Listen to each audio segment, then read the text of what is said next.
Marcos, capítulo 8, verso de número 22. Nós vamos hoje falar sobre um dos milagres de Jesus, que está registrado apenas no livro de Marcos. Esse milagre aí só está no registro de Marcos. Marcos 8, 22, acharam aí, amém? Amém. Glória a Deus, né? Quem está fazendo a leitura diária de um capítulo de Marcos por dia até o capítulo 16, até o dia 16, né? Que Marcos tem 16 capítulos, todos os dias você vai ler um. Se você já leu hoje, você já passou por esse capítulo aí. Marcos capítulo 8, verso 22, a palavra do Senhor diz assim, Então chegaram a Betsaida, e lhe trouxeram um cego, e pediram a Jesus que tocasse nele. Jesus, tomando o cego pela mão, levou-o para fora da aldeia. Então cuspiu nos olhos do homem, e impondo-lhe as mãos, perguntou: Você vê alguma coisa? O homem, recuperando a visão, respondeu: Vejo pessoas, mas elas parecem árvores que andam. Então Jesus novamente pôs as mãos sobre os olhos dele, e o homem, passando a ver claramente, ficou restabelecido, e distinguia tudo de modo perfeito. E Jesus o mandou para casa, recomendando-lhe: não entre na aldeia. Sentado mesmo como você está, vamos orar mais uma vez, pedindo que o Senhor continue falando conosco agora por meio da palavra. Deus, nós estamos diante da Tua palavra, e nessa noite, Senhor, eu não tenho dúvida de que essa é a porção da Escritura que o Senhor quer falar conosco, por meio dessa parte do texto. Então, Senhor, em nome de Jesus, fala conosco, agora também por meio da Tua palavra. Senhor, nós precisamos da Tua palavra, porque ela é viva, eficaz, a Tua palavra é poderosa, a Tua palavra lança luz sobre a nossa vida, a Tua palavra nos dá direção, a Tua palavra nos consola, conforta, confronta. A Tua palavra, Senhor, é a resposta. A Tua palavra, Senhor, não volta vazia. Então nessa noite, em nome de Jesus, oramos, porque viemos aqui para nos encontrarmos como irmãos, como igreja, mas também para sermos guiados pela Tua palavra. A Tua palavra, que a Tua palavra venha ao encontro das nossas vidas nessa noite, traga direção. Pai, a Tua palavra nunca deixa as coisas permanecerem da mesma forma. Então nessa noite, Senhor, assim como o Senhor já falou comigo e me direcionou a compartilhar essa palavra, fala também com os meus irmãos, que possamos sair daqui convictos do que o Senhor espera de nós nessa noite, em nome de Jesus. Você pode dizer amém? Nós estamos, meus amigos, diante de um milagre, de mais um dos milagres de Jesus, e esse milagre, como eu disse, ele está registrado apenas no livro de Marcos. Só Marcos registra. O relato ele é muito simples. Jesus está chegando em uma cidade chamada Betsaida. Essa cidade era uma cidade muito conhecida na época de Jesus. Era muito conhecida por duas coisas. Primeiro, porque era o centro da pesca naquela época. Por exemplo, dizem os historiadores que Pedro, Tiago, João, André, todos eram de Betsaida, porque a palavra Betsaida significa casa de pescadores, e era uma cidade de pescadores. Só que Betsaida, além de ser conhecida como uma cidade de pesca, Betsaida era conhecida por uma outra fama que não era muito boa. Betsaida era conhecida como uma cidade resistente à fé.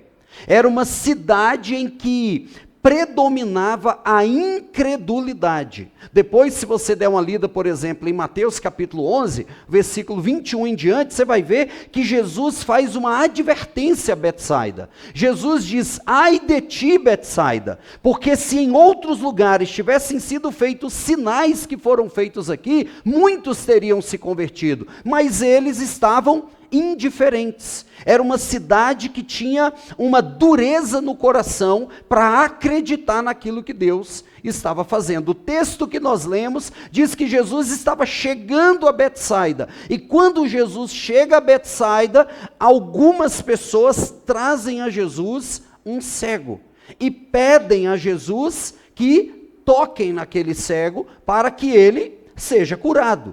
O texto diz que Jesus toma ele pela mão, tira ele daquela aldeia, e ali Jesus vai aplicar um método de cura muito diferente. Embora historiadores dizem que naquela época do primeiro século, já havia até outras crenças que usavam um método parecido de usar saliva para curar. Mas olha que coisa, né? Jesus cospe e passa o cuspe no homem, e ele começa a ver mais ou menos, daqui a pouco Jesus toca de novo, aí ele passa a enxergar bem, e Jesus termina esse relato. Eu só estou fazendo aqui uma introduçãozinha da ideia para a gente poder avançar, mas Jesus termina o relato dizendo para aquele homem que tinha sido curado, ele diz: não volte para a aldeia, vai para a sua casa. Esse é o resumo do texto.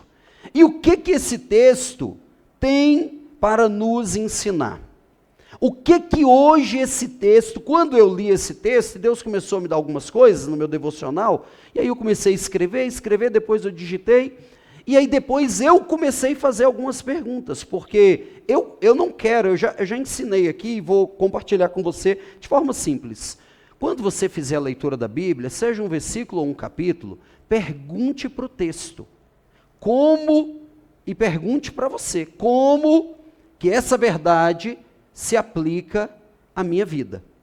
Como que isso que eu estou lendo pode me ajudar a me aproximar mais de Deus? A gente precisa fazer essa pergunta para o texto. Então, quando você lê um texto, não é só para a gente dar o checklist do dia. Você precisa entender que cada palavra da Bíblia tem um propósito. Cada palavra da Bíblia é Deus falando conosco. É a mente de Deus revelada ali nas Escrituras. Então, Ana Clara, você vai perguntar para o texto, como que esse capítulo, amanhã, capítulo 9 de Marcos, como que essa leitura do capítulo 9 se aplica na minha vida hoje, em pleno século 21? Como que eu posso aplicar isso hoje para eu viver dentro do propósito de Deus? Eu fiz essas perguntas para o texto, sempre faço. E aí eu comecei a anotar algumas coisas que eu quero compartilhar com você. O texto, então, nos mostra um milagre extraordinário, em que o homem era cego e passa a enxergar. A Bíblia diz que alguém traz um cego. E a gente sabe aqui que a cegueira, ela pode ser de várias formas. A cegueira pode ser física. A pessoa tem um problema e ela não enxerga. Mas também na Bíblia, a Bíblia fala de 2 outros tipos de cegueira, em que muitas vezes nós nos colocamos sem perceber e vemos pessoas também. Existe a cegueira física, mas existe a cegueira espiritual, por exemplo. Ora, nós estamos cegos fisicamente, mas também as circunstâncias da vida, as circunstâncias em que vivemos, os desafios que enfrentamos, podem gerar em nós uma cegueira espiritual. E qual é uma das principais características da cegueira espiritual? A gente passa a não enxergar o que Deus está sinalizando. A gente passa a não perceber, por exemplo, os sinais dos fins dos tempos. A gente passa a viver como se a nossa vida fosse guiada pela realidade e não pela verdade. Você pode dizer assim: a minha vida não é guiada pela realidade, é guiada pela verdade. A cegueira espiritual, Ailson, nos faz viver um mundo totalmente materialista. A cegueira espiritual nos faz gastar os nossos dias apenas com coisas materiais. E isso é um perigo. Porque se você for estudar um pouquinho sobre comunismo, por exemplo, uma das principais bases do comunismo é que o comunismo ele é totalmente baseado na matéria. Tudo no comunismo é de base material. Eles excluem Deus do comunismo. No comunismo não existe Deus. Deus está totalmente excluído. Seja no comunismo que tem como base a economia, seja o comunismo que a gente vê hoje, a cada dia crescendo no Brasil, que é o comunismo ideológico. Então a cegueira, escute isso, a cegueira espiritual nos faz viver sem perceber o que Deus está fazendo. Só que além da cegueira espiritual, também existe a cegueira emocional. A cegueira emocional nos prende a ambientes, relações, situações que já não contribuem para o propósito que Deus tem para as nossas vidas. A cegueira emocional, muitas vezes, gera uma dependência emocional. A pessoa se prende a pessoas, se prende a ambientes, se prende a relações que não contribuem para o propósito dela, mas ela não consegue enxergar. Carol, todo mundo vê, mas a pessoa não vê. Você chega, Beth, e fala, você não está percebendo? A pessoa acha que é normal, mas não é. Isso é uma cegueira. E a Bíblia trata de tudo isso, e Deus, Ele não quer que eu e você vivamos como cegos. Ele quer que nós sejamos sóbrios, acordados, atentos a tudo que está acontecendo. Aqui um cego é trazido. É interessante que o texto que nós lemos, ele diz que antes de Jesus, Misael, realizar o milagre, antes de Jesus abrir os olhos dele, antes de ele ver, ele precisa sair. Você pode dizer isso comigo? Antes de ver, ele precisa sair. O que o texto diz? O texto diz que eles chegam trazendo o cego e pedem a Jesus, para que Jesus tocasse nele, porque a fama de Jesus já estava se espalhando. Então eles pedem que Jesus toque nele para que ele seja curado. Só que lembra que eles estavam em que cidade? Quem lembra o nome? Betsaida, cidade marcada pela incredulidade. Antes de Jesus realizar o milagre, ele precisa fazer um movimento, tirar a pessoa daquele ambiente. Nós não somos apenas produto dos ambientes em que estamos, mas é fato que o ambiente interfere na nossa vida. O ambiente tem um impacto muito grande. É por isso que Paulo, escrevendo o texto, eu não lembro onde, mas ele diz que as más conversações corrompem o quê? Os bons costumes. Então Jesus, aprenda uma coisa, antes de ver é necessário sair. Jesus o toma pela mão e Jesus vai tirá-lo daquele lugar de incredulidade crônica. O milagre na vida desse homem não começou quando os olhos abriram, quando ele começou a ver ainda que parcialmente, não. O milagre começou quando ele saiu de um ambiente que não era propício para o milagre. Talvez o maior milagre que Deus precisa fazer na nossa vida não é simplesmente abrir a porta, não é simplesmente trazer a cura, é nos deslocar de um lugar de incredulidade. É nos tirar de um lugar, de um ambiente, de uma situação que você só consegue ver o problema. A Teca diz muito uma frase que eu gosto, que ela fala assim, para você enxergar a ilha, você tem que sair da ilha. Olha que sabedoria da minha princesa. Não é uma sábia.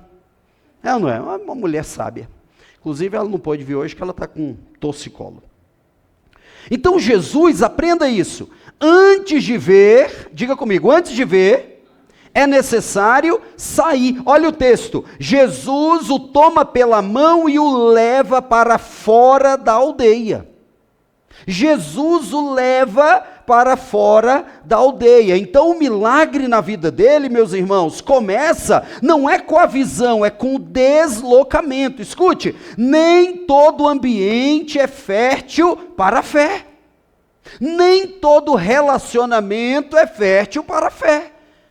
Se você começar, meu amigo pastor Emerson, começar a relacionar só com pessoas que não acreditam em Deus, que são murmurentas, que falam palavrão, que não sei o quê, daqui a pouco, a Bíblia que diz, as más conversações, não sou eu que estou dizendo.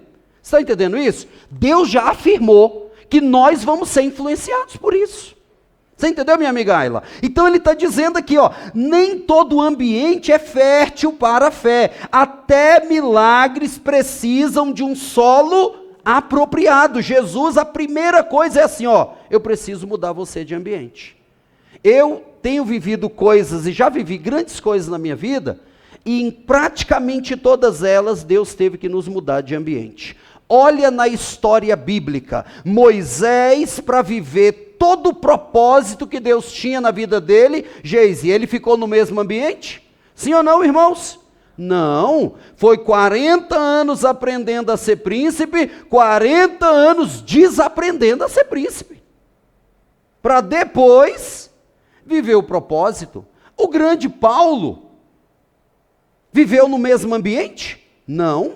Depois do encontro que Paulo teve com Cristo em Atos capítulo 9, nunca mais da mesma forma. Os discípulos que são os apóstolos, o fundamento que escreveram inspirados pelo Espírito Santo, os fundamentos da igreja, depois que tiveram um encontro com Cristo, desloca de ambiente. O rei Davi, onde que estava? De trás das malhadas, como a Bíblia diz, cuidando de ovelha. O que Deus teve que fazer para cumprir o propósito? Mudar de ambiente. É o que Jesus está fazendo. Veja que é a mesma lógica. Gente, pode olhar todos os homens da Bíblia. Todos eles. Noé viveu um grande propósito. Foi no mesmo ambiente?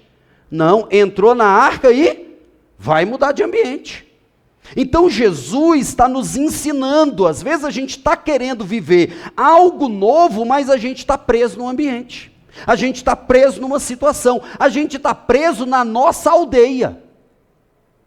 Porque aqui está dizendo, Jesus o tirou para fora da... Qual é a aldeia que está te prendendo?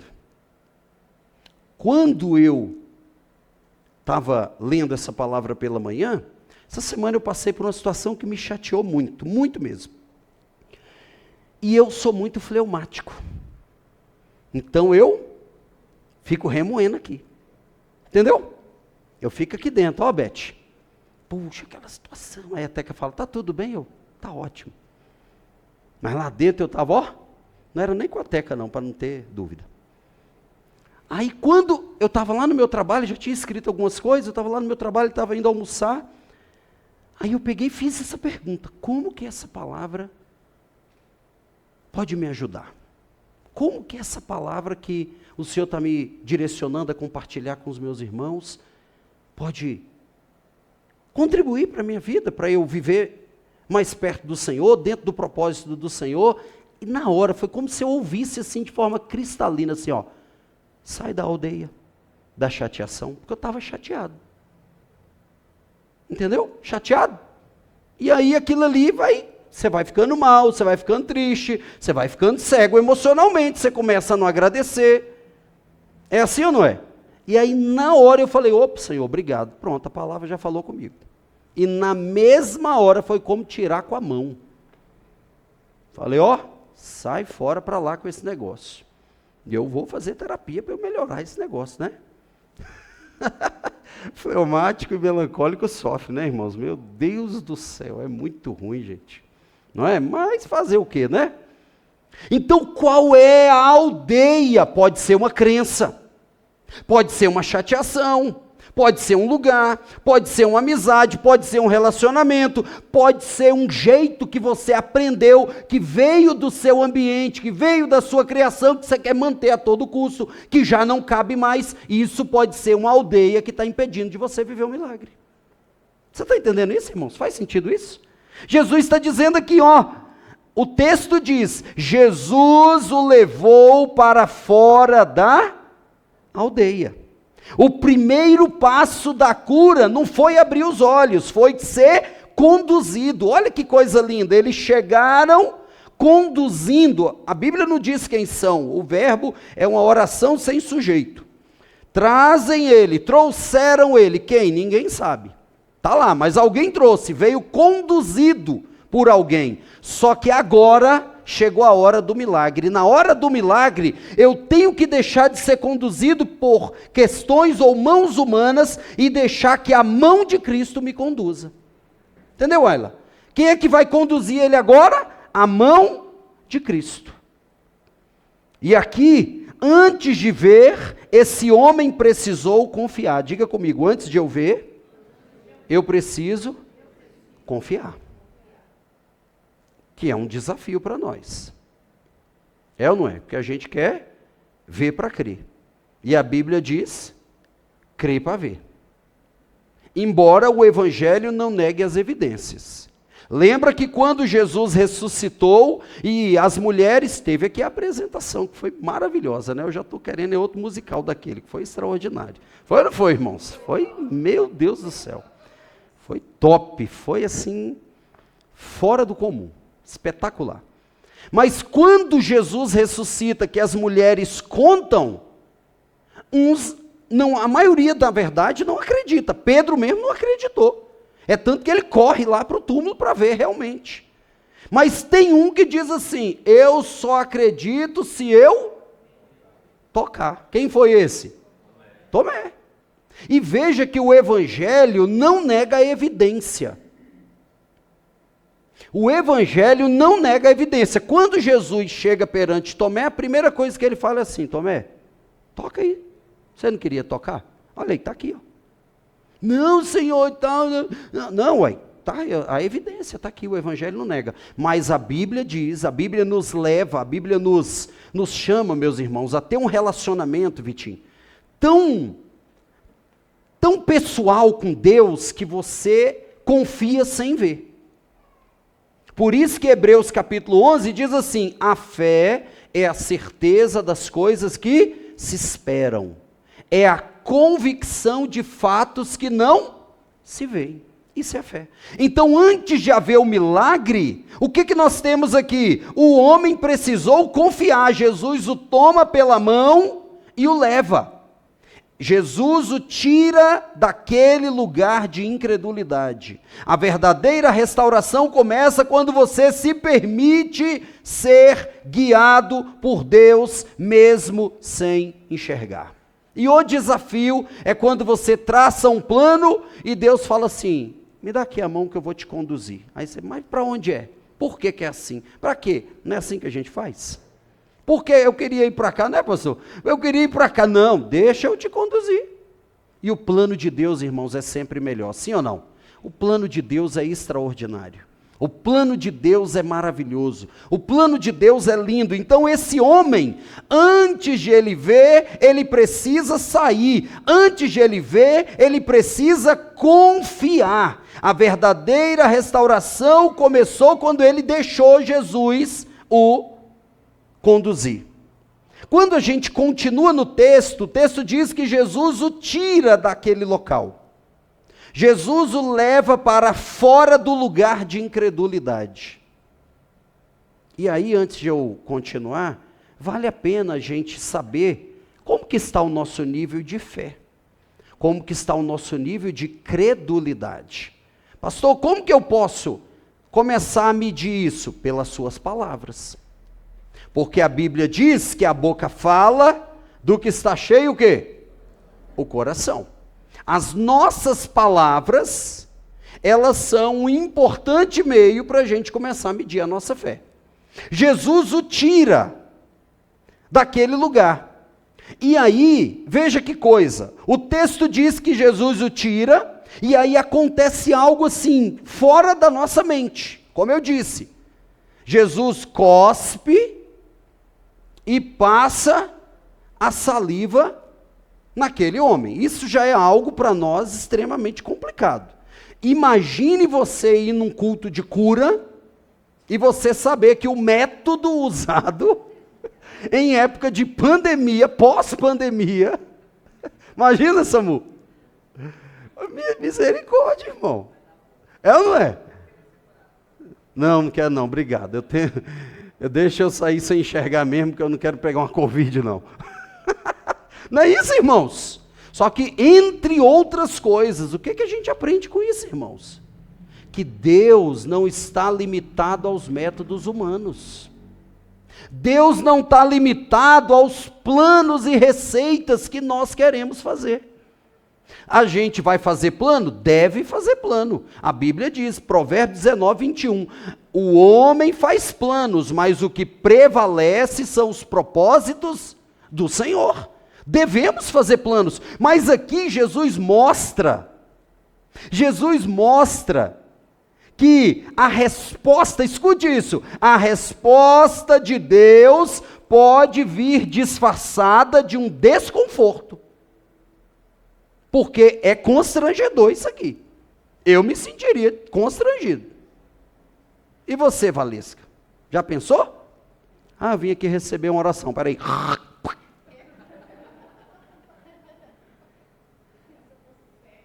Hã? Aí, ó. Ó. Na hora que eu ouvisse o barulho, Jesus, o que está acontecendo aí? Porque é cega, mas não é surda, né? Está entendendo, irmãos? Escute, a resposta de Deus pode vir disfarçada de um desconforto. E a maioria das vezes é assim mesmo que vem. É ou não é, Silvana? Você está pedindo, aí Deus está aqui a resposta. Só que a resposta vem embrulhada de um jeito que a gente não esperava. É Naamã, na frente da casa de Eliseu, dizendo, como eu sou uma pessoa de autoridade, ele vai sair, vai orar, vai colocar a mão na lepra e eu vou ser curado. Não foi isso que aconteceu? Era o plano dele. Só que como que veio a resposta? Olha o constrangimento para Naamã, que era o chefe do exército. O profeta sequer saiu, mandou o auxiliar e disse, o profeta falou que é para você ir ali no Rio Jordão e tomar 7 banhos. E era uma época em que o rio estava baixo, e onde o rio estava baixo fica lama. Olha o que Deus faz. E a Bíblia diz que Naamã ficou irado. Por quê? Porque a resposta trouxe um desconforto. Então Jesus toca. O homem pede um toque, Jesus tocou. Só que foi com cuspe. Mas tocou. Jesus então traz a resposta. Mas ele não agiu como aquele homem queria, mas sim como ele precisava. E aqui interessante o porquê. Tem N discussões sobre isso, mas é o único milagre na Bíblia que acontece em 2 etapas. Não tem uma resposta do porquê, tem muitas especulações, e eu não vou nem entrar nessas discussões, porque são N. Hoje eu li pelo menos uns 5 comentários bíblicos sobre esse versículo, porque Jesus cospe, toca nele, fala, você está vendo? Aí ele, estou vendo mais ou menos, estou vendo os homens como árvore, estava vendo tudo embaçado. Aí Jesus toca de novo, ele é curado totalmente. Sim, agora eu estou vendo integralmente. Tem várias teorias sobre isso. A Bíblia não deixa claro o porquê. O fato é que o mínimo que nós podemos entender, se esse é o único exemplo bíblico em que o milagre aconteceu em um processo, isso no mínimo, aí a gente pode tirar do texto, sem feri-lo, que nem tudo que queremos de Deus vai vir de uma vez. Na verdade, a maioria das coisas que queremos de Deus vem em etapas, vem em processos. É o que aconteceu com esse homem aqui. A cura aconteceu em fases. Jesus tocou nele, cuspiu, depois Jesus tocou de novo, e aí ele ficou curado. Mas a coisa linda é que Jesus não deixa pela metade. Aquilo que Jesus começou a fazer na minha vida e na sua vida, ele vai concluir. Tem um texto que nós temos que ter ele assim, como um fundamento de fé. Filipenses capítulo 1, versículo 6. Filipenses capítulo 1, versículo 6 diz algo parecido com isso. Eu estou certo, eu estou convicto de que o Deus que começou a boa obra em vocês é fiel para concluí-la até o dia de Cristo Jesus. Você pode dizer amém por isso? Amém. O Deus que começou é fiel para concluir. Não vai deixar pela metade. Ele nunca nos deixa pela metade. Então aqui a gente aprende isso. Que a cura veio em fases, mas veio. Veio em processo, mas veio. Ele curou aquele homem. E a gente conclui no versículo 26. A gente aprende, primeiro, antes de ver, eu preciso sair. Antes de ver, eu preciso confiar. A gente aprende que Jesus não usa um método comum. Nós aprendemos que a resposta pode vir disfarçada de um desconforto. A cura veio em fases. Mas o final, como que esse texto termina? Jesus curou o homem. Jesus começa tirando ele de um lugar de incredulidade. Leva para fora da aldeia, agora ele está curado. O texto não termina com Jesus dizendo, pronto, pode voltar para onde você estava. Não. O texto termina dizendo assim, no versículo 26, Jesus fala, não volte novamente para a aldeia. Não entre de novo na aldeia. Jesus aqui está nos ensinando, meus amigos, que não basta ver. Diga assim comigo, não basta ver. É necessário romper. Veja, Jesus vai curá-lo, tira ele daquele lugar, cura, e agora o que ele diz? Não volte para lá. É como a gente lembrar daquela mulher que foi... Desculpa. Que foi pega em adultério. O que Jesus disse? Vá e não... O que ele está dizendo? Não volte para aquele lugar. É isso que ele está dizendo. Então hoje, mais do que uma direção, Jesus está dizendo para mim e para você, a palavra está dizendo para mim e para você, ver claramente não é suficiente se você continuar voltando para o mesmo lugar. E você vem, ou você ora, ou você lê a palavra, aí Deus te dá uma direção, aí você sai daqui enfesado, cheio de fé. Aí quando você volta para casa, você tem uma decisão a tomar. Ou você vai seguir uma nova rota, ou você volta para a sua aldeia. As mesmas atitudes, os mesmos pensamentos, a mesma crença, a mesma coisa. Você está entendendo o que eu estou te falando? Eu estava cheio das minhas verdades aqui, dentro das minhas chateações. Na hora que eu passei pelo filtro da palavra, Deus falou, sai dessa aldeia. Sabe o que eu fiz? Saí. E fiquei bom na mesma hora. Simples assim. Porque a palavra de Deus é viva. A palavra de Deus é poderosa. A palavra de Deus não é um conselho de um velho gagá, não, irmãos. É a mente de Deus. Dizendo, é assim que é para você viver. É dessa forma que é para você crer. Então aqui ele diz, não basta ver, é preciso romper.